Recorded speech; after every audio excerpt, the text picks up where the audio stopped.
Hello, everybody, and welcome to the last episode of 2022. And thank you so much for joining us. If you've been with us all year, well, firstly, thank you. And secondly, for those of you that this is maybe your first episode, don't worry, we've got a cracking agenda planned for next year. So as always, let's get started with today's session. So today's session is all about building out your 12-month transformation plan. For those of you who have never been on a transformation live session, my name is Hannah Munro. I am Managing Director and Transformation Leader at ITAS.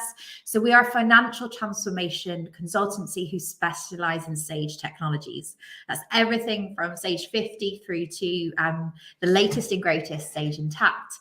And there's loads of awards, etc. But one thing I do want you guys to take away is that we also not only do we do these live transformation sessions, we have a whole suite of content on our podcast, CFO 4.0, which is not just taking these sessions and putting them in an audio format, but we also have some great interviews with other CFOs and other thought leaders in the space to just keep our brains ticking and give you some inspiration for your transformation journey. So today's session, we're going to talk about building out a transformation plan for your team that's specific to you. We're going to look at the framework that we need to build to and things to think about. I'm going to take you through an example plan. It's very top level, very basic, but it should give you an idea of how you can put it together. And as always, I will share any useful templates and resources. So please, this is a live session. I am doing this. And if for those of you that are obviously watching this live, obviously you will probably see me in my lovely winter jumper. So please do add comments, say hello, share from where in the world you're actually dialing in. Last time we had some people literally from across the globe, which is fabulous. Feel free to ask any questions or queries, comments as we go through. It's always great to have the interaction there, and we're all about creating community and all about building these sessions for you, our audience. So the first thing I just wanted to talk about was kind of just to recognize 2022, right? So we're going to talk very much about the plan for the next 12 months, but the idea of you putting together your plan is making something specific to you. So if you want some inspiration, some ideas, or you're really bored watching Christmas TV over the Christmas period, we have literally got 12 months of sessions that we have done for 2022. So we've done everything from how to do a spreadsheet audit, how to do timeline reviews, how to map out, how to review processes. So please, check out our back catalogue. You can find our back catalogue on www.itassolutions.co.uk. The main web address is sort of scrolling through. But we, and I'll also ask Soph, who is my lovely, very glamorous assistant on today's session, to pop in the link to the main financial transformation page. So if you haven't seen any of the previous sessions and you want to explore them, they're all available on demand. Any of the resources that we talk about today and also on previous sessions are available, so please put them on there. So you can do that. And hey, Belfast, see, not quite global there, Jonathan, but great to have you with us. So let's get on and let's start the meat of today's session. So I think the first thing is that one of the things that people are asking me as we are putting together today's session is, well, are you going to give me my plan? I was like, no, because actually every finance team's in a different position. So what's really, really important is you build a transformation plan around your goals and your objectives, but also with your capabilities, your resource, your technology in mind. So I'm going to give you an idea of some of the things you might want to think about as you go out and how you'd almost plan out your transformation plan. And the key checkpoints that you need in that. But fundamentally, the idea behind this is I'm going to give you a framework that you can pick up and use. If you do need any inspiration, advice, then of course I'm here. Reach out. I love to talk transformation. Just pick up the phone, have a conversation, DM me on LinkedIn. if you've got a particular challenge or you don't quite know how to achieve what you're looking to achieve. And I can either give you some great resources or point you in the right direction, or even jump on a call if it's required. So how do we build out our 12-month plan? So when we're thinking about our plan, there are 8 key steps that you need to think about. The first thing is you just need to be really, really clear on what you're actually trying to achieve. How are you going to know that you've achieved your transformation? So the first piece you need to think about is almost set yourself an objective. Now, don't worry at this stage if it's not perfectly formed and you don't know whether it's possible, but think about where you want to be in 12 months. What is the line in the sand that you want to be at? And then we can think about, and you can work through with your team, how do you get there? So once you've got your objectives, you then need to understand the current situation and challenges. And this is really, really important. So a lot of people will skip straight to the next step, which is identifying potential solutions. And actually, fundamentally, if you don't understand your current processes, if you don't understand why you currently can't hit those objectives and those goals, then actually you're not setting yourself up for success. And you might end up trying to solve the wrong problem. So for me, that piece is critical. And I see as we go through our example plan, we do set aside some quite a bit of time just to work through that. The third step is about identifying multiple potential solutions. There is a tendency for people to jump on one potential solution and then just push it through all the way. And I'm a big believer in let's think about lots of different ways of fixing that same challenge. And then we use our prioritization matrices to actually decide which way we're going to go. Okay, and then we're going to go in an evaluation. So how do we evaluate the solutions that we put forward? How do we decide which ones to go for? And then at that point, you can say, okay, those original objectives I want to achieve. One, you kind of do a sense check to say, is the solutions that I'm putting forward actually going to achieve those objectives? And secondly, you're then going, right, do I need to maybe modify the objectives that I'm looking at? Can I achieve this in 12 months? If no, what can I achieve? And kind of set yourself up for success. Make sure you're being realistic about what you're looking to achieve. And then our next step is then planning out. So I'm going to talk about key elements of a good plan, pulling from my old project planning capabilities and, things that the team are always jumping on me about internally. And we're going to talk about executing, key things to think about. Now, that execution piece, we will drill into a lot more over the next 12 months. So it's going to be a fairly light touch today, but we're going to talk about, and just as important as every other step is make sure you put in time and a process for evaluating your execution. So when we come back in 12 months, we sit here and we go, right, how did you do? How did you achieve on your plan? Then you can say, well, I did this worked well, this didn't, and this is what we're going to change next year. So, excuse me, recovering from a wonderful cold. I'm sure many of you are in the same boat. Okay, so just going to pause here. Any questions, any queries, any thoughts, pop them in the chat. It's great to have so many of you with us live as well.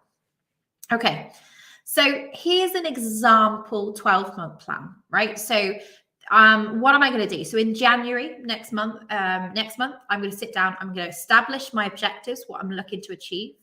I'm then going to spend some time with the team identifying the current situation and potential solutions. In Feb, we're going to put time aside to really look into those different solutions and evaluate them and putting together the business case.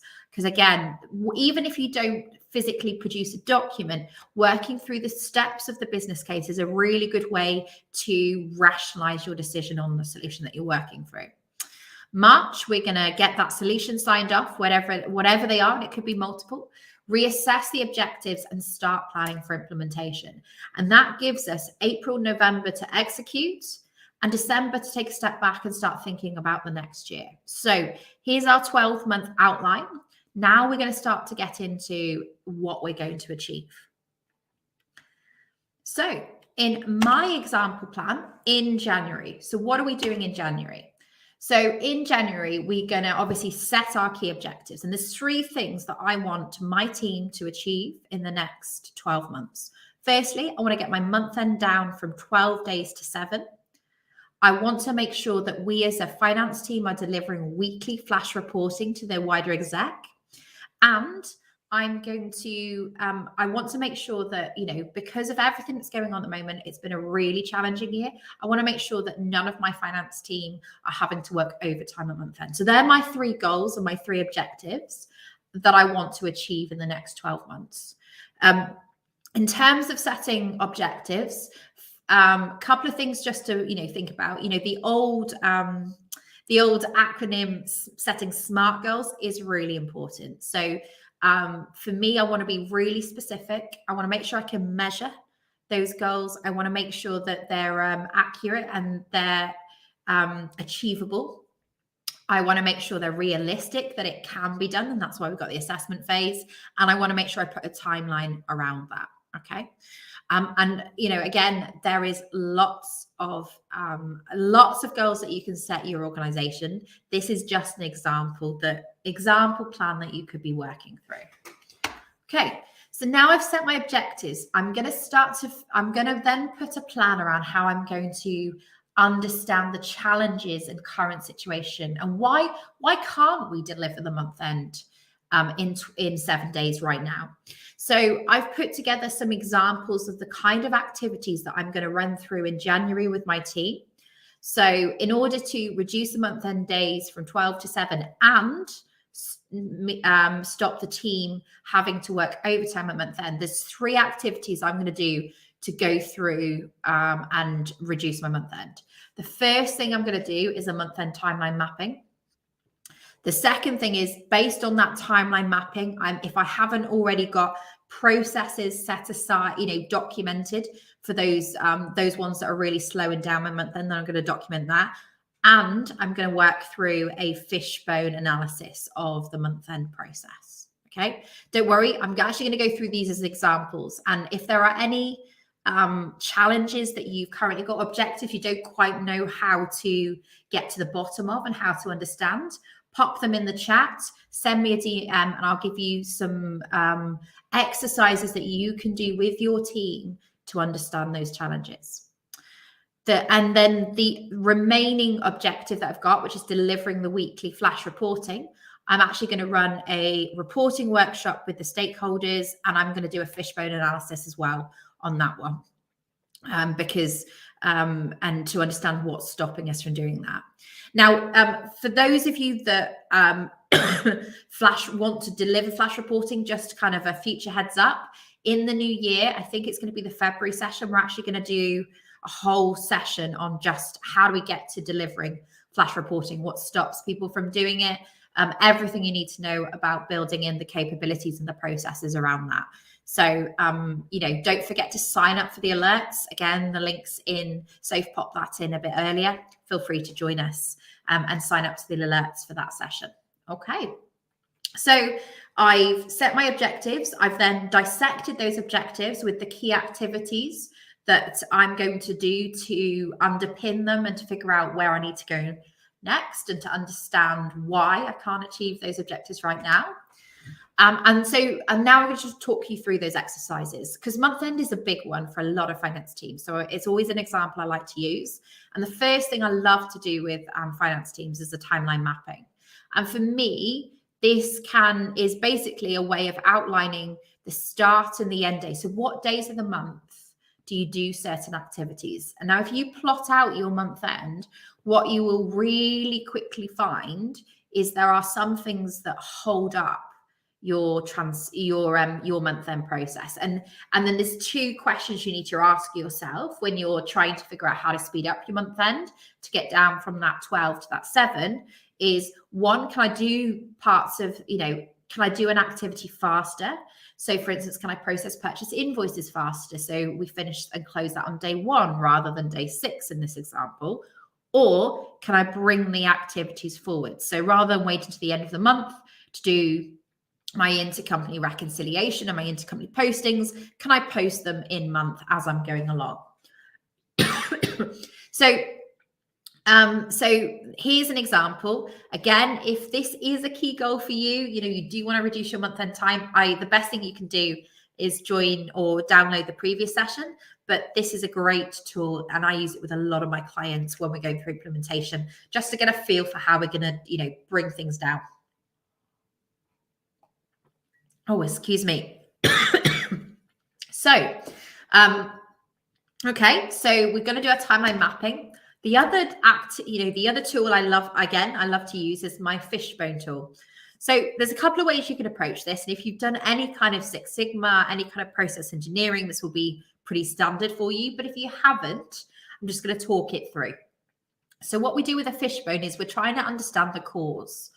Now, the gray on the right-hand side where I've got month end, that's my end, that month end in in 12 days. Why can't I do it in 7? That's the question we're asking ourselves. And then each of the strands of the fish can either be generic areas or they can be specific parts of your timeline map. So intercompany reconciliation, management reporting, etc. And what you really want to understand is what is slowing that process down. How can you do it faster? How can you do it before the end of the month so it's automated? And then you start to dig into those areas. So I've just put some generic categories within my month end. So people, process, technology, core ones, data, organization, and management. And so common things that I find that slow months down, it's not all about technology, right? Things like not having integration, not having the right tools for the job, of course, have an impact. But it's just as much about, well, do we have agreed timelines with the rest of the organization about when they have to deliver? Do we actually track our month-end close times, like what activities are sitting within that month end and when they close, so we get a truer picture of when they're actually supposed to do it? Do we have robust policies in place for when expenses need to be received, who signs them off? Do we have escalations in place for if things aren't signed off, where we go, and does that get raised at an exact level? So there are lots of things, for instance, that make up this particular example, which is the month. I'm kind of very much focused around month end. But you can use this technique with any kind of challenge or any kind of, it's a great brainstorming piece, because then what you can do is take these causes and these, the reasons that you have a late month end or a later month end than you would like, and actually start to unpick and brainstorm, well, what are the potential solutions, right? So it may not be just technology. So it could be the fact that, you don't know when a PO has been received. So, do you have a process in place for sending out outstanding purchase orders and confirming whether they've been receipted? Do you even track purchase orders in the first place? So, this can be as much about process, people, management structures and internal policies as it can about technology. And then what you need to do is brainstorm your solutions. So it could be, in this instance, I have 5 things that I'm going to do. I'm going to define deadlines for expense submissions so that if they don't get submitted before a certain date, they don't get paid. I'm going to implement PO tracking and a PO process to manage my accruals, to manage and get reporting on commitments and potential costs. I am going to evaluate a new ERP or finance system as part of my process. I'm going to look at setting up bank feeds because my bank reconciliation is so slow. And one of the things that really slows our process down, particularly around sales and billing, is that we have so really random scenarios. We don't have any pre-agreed templates that the sales team can use. So we're going to implement that. So as you can see, I've got a mix of process. I've got a mix of internal policies, process reviews, but also technology as well. So there's a couple of different things that I am going to look at with my 12-month plan. So then what I would do is go off and investigate each of those solutions. Okay. And then I'm getting into my evaluation stage. So of all the solutions I put forwards, and you can brainstorm that in a team. And actually on that, just one of the key brainstorming techniques to remember is just be mindful that some of the best ideas can come from the quietest members of your team. So rather than the traditional brainstorming, which is where people yell out or they go up and, write stuff on the board, one of the things I talk about a lot is the best way to brainstorm is to do it independent of others initially, but to do it anonymously. So sit around a table, give everyone Post-its. You can do this online as well. And get them to write their ideas down. So people very often, if you're in a big group, if there's more dominant members, people will very often follow that individual. And what you want to make sure is that you're getting the best ideas on the table. So, do a round of ideas, put them all in, put them in if you're in person, put them in a jar, let everyone, and then you can start picking them out and talking them through. Alternative also online, there are digital versions. We love using Lucid. It's our favorite tool. So we use that not only for process mapping, but you can also use it for brainstorming and some of this process engineering work.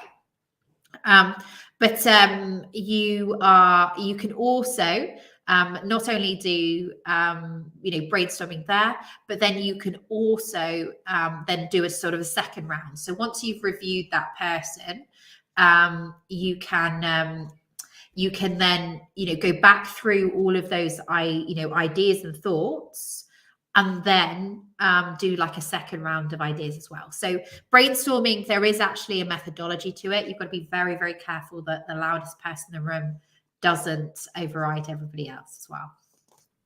Okay, so February. So that we're doing all of that in January. Loads of thinking, loads of thoughts. You might decide that actually that is too much for February, so you might stagger it out over a couple of months. But I'm going hardcore with my plan for this year. Okay, so the next thing you need to do is, once you've got all solutions, right, and you've understood what those solutions are, and you've gone through a couple of them, you then need to go through a prioritization phase. Now, there's a couple of approaches you can take. So I'll talk through a couple of different options. Sometimes it's really obvious what you need to do. Other times you might need to just do a bit of thinking and weighing up of options. So if you're going to I like to work through, there's Prioritization Matrix 1 and 2. It's a really good technique for going, where should we start? Okay.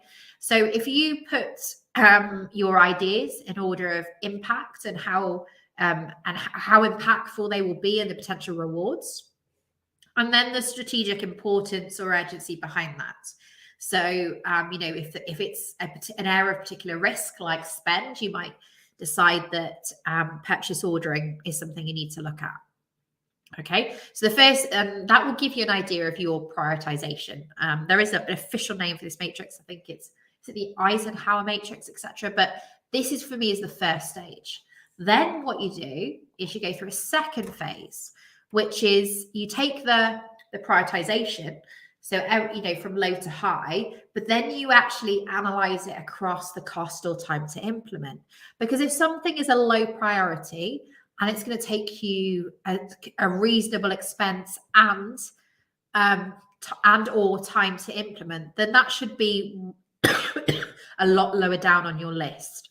Whereas if there is something that is quite cheap to do, has a medium sort of impact in terms of priority, then actually that's a great place to focus. This is like a two-stage prioritization cycle that you can take your ideas through to figure out what you want to include in your first session. You have to excuse the cough, everyone. I do apologize. It's, like I said, the hangover from my lovely cold that I've had for the last few weeks. Okay, so if you don't want to work through that prioritization matrix, you want to take a more holistic view, what you can do is look at, right, how much time is spent on that item, on that job. What is the impact on team and the objectives? How much is that going to help, drive me towards my goals? The volume of transactions, the volumes that are going through that process or area, the risk to the business of that item if it goes wrong, how easy it is to automate, and how long it will take to automate or streamline, and the cost to automate as well. So there are a couple of different ways that you can approach. And again, guys, feel free to ask any questions as we go through. Any thoughts on anything that I've said in today's session. So when we're thinking about putting together our business case, and I did say to you that you don't always have to put together a physical business case, but what you need to make sure that you have gone through in your head is the steps that make up a good business case. So going through reasons or problems. So why are we doing this in the first place, right? And if you go back to your objectives, yeah, that's where having those clear from the beginning, this should be super easy to put it in. Understanding the options that you've thought about. Again, you've gone through the brainstorming piece. You should be doing that. Estimated timescales. How long is it going to take? You needed that for your prioritization. Should be super easy. Stakeholders and requirements. Have you fully understood the problem? And again, this goes back to our initial phase. If you understand your processes and your technology now, then actually it becomes really easy to put this together. And have you spoken to the right people? I do think sometimes we underestimate the value of going not just in our team, but across the wider business to get feedback on ideas and thoughts as well. Understanding benefits and downsides to the shift that you're making. Of course, costs are really important. And then understanding the scope of what you're going to be delivering, because there is a tendency for things to go off track if you're not really clear on the problem you're solving and what is in and out of scope. The resources that are required internally to support this business case, and of course, a risk assessment. So where could this go wrong, this solution? So key elements, and making sure that you've thought about each of those items before you make a decision around how you move forwards with your solution. Okay, so it's been a busy year for us already. We've gone through our objectives. We've understood the problem fully. We've understood the cause and the sort of done a deep dive into those elements. We've then brainstormed solutions. We've then evaluated different solutions, put them into a priority order, and we put them forwards. So in March, we're now at a point where we can go, right, at the beginning of the year, this was our objective. Based on the solutions that we've put forwards and the assessments we've done, do we feel like these are still achievable goals, right? And in my element, absolutely, we're going to be able to reduce the month-end days from 12 to 7. I might even decide to be really bold and say, actually, based on what we've seen, we can get it down to 5. We're going to absolutely deliver that weekly flash reporting to our exec. And we, if we get all of this in place by the end of year, we'll be in a position where the team do not have to work overtime at month end. Okay, so then we're going to go through our project planning cycle. So we're going to think about, how do we put together an effective project plan? And even if you're going on a more agile methodology, a lot of these stages are still applicable. Okay, so I'm always a believer in agile, in flexibility, but fundamentally, you need to make sure you've thought through your project before you kick off. So who needs to be involved? Have you understood your executive team? Are they on board? Do they know why? Do they know the resource that they are going to have to allocate to support this? Do you know your subject matter experts? Who needs to be involved in any scoping stages or decision stages? Do you know who's actually going to do the doing? Have they been allocated time to be able to do it? Do you have the resource as well? And that's that stakeholder conversation, understanding the roles and understanding who else needs to be involved is really important. A lot of projects will have a launch meeting. They'll sit down with the team. They'll talk about the why. They talk about the how, and start to get everybody involved and on the same page. You're then going to pull out your objectives for each of the mini projects that you might have as part of your transformation piece. Setting clear goals, again, being really clear on what is the problem you're solving, what's the objective you're looking to achieve. Prioritize key tasks, key dependencies, create a schedule and an outline framework that you're going to be working to in terms of timescales, assessing risks along the way. Where could this project go wrong? What do we need to think about now so that we don't put ourselves in a position?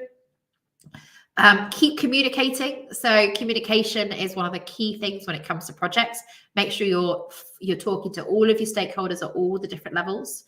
And then keep reassessing as you go through your project plan. As you hit different milestones, again, communicate that out again. And then once you've completed your project, you do your final evaluation. So planning in itself is, and maybe that is a topic for a future session, is it's a huge area. But fundamentally, thinking about this wheel, thinking about all the key steps, and you're on your way to a successful project. And you'll hear this phrase a lot. So we talk a lot about Agile finance, but Agile project planning is very much, doing things the way I look at it is doing things in small chunks of easily deliverable and then adapting as you go through. So there will be some elements that you can adapt, and we, internally we use a mix of waterfall and Agile, depending on the project, depending where the customer's at, depending on what we're looking to deliver. So there is something to be said for that, combined approach. And they're not always mutually exclusive. So now we're in the execution phase, right? So we're going to be looking at implementing our key elements, and we will have, because we've well planned this, we'll have drilled down our plan to the sort of almost the sub areas of the system. We will have created almost mini sub projects, sub areas that we're going to focus on so that we can really start to get wins and start to tick things off. So, we talked about month end, so implementing month end checklists, setting KPIs for when things need to be delivered and tracking those KPIs, and implementing a standard month end review meeting where we sit down and discuss how that month end went. So that's our first piece, and we're going to do that in April. We're then going to look at expenses, because expenses are a real bugbear. It holds up a lot of the processing we do at month end. So we're going to implement a new expenses platform. We've evaluated a couple as part of our evaluation stage. So we're going to actually kick that off, and it's going to take us about 6 to 8 weeks to get that in. And we're going to make sure that is supported by some strong policies internally and some agreements around who's going to be authorizing, what those bandwidths are, and when things are going to happen. And we know that fundamentally our internal systems need a review, because there's so many areas that we need to look at. So we're going to spend some time in the first couple of months mapping out all of our existing processes, make sure we understand the as-is, de-risking the project. And then we're going to look at a phased delivery across multiple months, including an optimization phase. And if you are looking to do any kind of ERP project, please don't forget that phase. It's critically important for the success and ongoing development of your system, because once you go live, that is not the end of the journey. You need to make sure you're continuing to develop out your systems and process and get the most out of any investment you're making, especially at the moment. If you're going to invest, you've got to make it work. So a couple of top tips for you guys. Today's session has very much been a top level overview of how you could put together a project plan. So when it comes to driving transformation and driving out your plan, focus on the 80%. There will be certain things that you can do that will have the biggest impact. So start with the 80%, the things that are going to have the most impact, and get those out of the way before you start focusing on the others. And remember that prioritization matrix that we went through. If you are planning, do try and give yourselves small chunks of like mini projects, almost projects within projects, because the idea behind that is you can go, right, did that work? How well did that work? Did we get closer to our objective? What did we learn from it? And your team become a lot more agile, and you get some pace and momentum behind your transformation journey. Process reviews and improvement suggestions should be part of monthly conversations. So if you don't have a monthly debrief after your month end to say what went well, what didn't, where do we need to improve, that is definitely something you should look at. And it's a key part to any transformation is, making sure you've got that ongoing conversation around continuous improvement. whatever you're doing, focus on flexibility and agility, because, decisions that you're making will, you're going to be making changes for the longer term. But in 12, 18 months, 2 years, those decisions and that you're making may, the requirements may be slightly different because the business has changed. So wherever you can build flexibility and agility into your processes, into the tools and technology that you're looking at, that is absolutely something you should be thinking about. And don't forget to celebrate small successes. When we start to think about it and even plan in the successes, plan in to talk about what's gone well. Recognize people internally as well for the things that they have achieved, because once you get momentum around change, that communication is absolutely critical to continuing to deliver on that change. So, okay, so we talked about building a transformation for your team, the framework that you need to use to build it out. We've talked about an example plan, with my key objectives for the next 12 months. And, last but not least, some useful resources that you might want to have a look at. So I'm just going to skip ahead. So we've got the Getting Started with Finance Process Mapping session that we did earlier on in the year, back in March. If you want to just quickly download the template around the month end, I've got a pre-built Excel one, dead easy. Just jump onto the website and download it. If you are evaluating solutions at the moment and month end is on your hit list, check out our Improved Month End with Sage Intact webinar, which we literally go through key elements that month end will address. So, that's a very targeted overview of that particular module. The next session we're going to be doing in the new year is going to be all about financial transformation New Year's resolutions. So kind of like things that you could pick up and go, right, that's what we are going to focus on as a finance team for the next year. So you can, the session is set up on LinkedIn. You can join that. Of course, if you're subscribed to our transformation alerts, you can, you'll get an alert in the email, or follow us on LinkedIn and you'll get an alert when that happens. And thank you again. If anyone wants to reach out, have a conversation about this session, about anything I've covered, or any feedback, if there's areas you feel like we should be digging more into, or you'd like us to do a deep dive on, then please do reach out. And for those of you that are watching this pre-Christmas, have a fabulous Christmas and New Year. For those that you are listening to it after Christmas on the repeat, then I hope you've had a fabulous holiday. You're feeling rested and recovered, and looking forward to our next session in January. Take care, guys. Look after yourselves. Stay safe and happy holidays.